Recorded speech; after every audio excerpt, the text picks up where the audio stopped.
18 वर्षाच्या मुलांनी एका गाडीने 2 लोकांना उडवलं आणि ठार मारलं नाही, जी चर्चा महाराष्ट्र आणि महाराष्ट्राच्या बाहेर सुरू आहे. मला त्या चर्चेत नाही पडायचं बरं का. ज्यांनी गुन्हा केला आहे त्याला आयुष्यभर जेलमध्ये सडवा माझा पाठिंबा आहे. पण माझ्या डोळ्यासमोर प्रश्न वेगळे निर्माण झालेले आहेत. दर शनिवार रविवारी पुण्यातले सगळे पब बार पहाटे 4 वाजेपर्यंत कुणाच्या मेहरबानीने उघडे राहतात, त्याचं काय?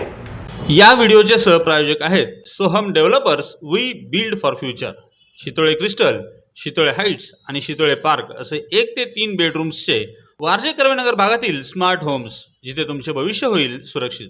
अंजनी लॉन्स मंगल कार्यालय, कोंडवे धावडे, पुणे. पार्किंग, जेवणाचा स्वतंत्र हॉल आणि वधूवरांच्या सुसज्ज खोल्यांसह बजेटमध्ये असलेले एकमेव खात्रीशीर मंगल कार्यालय.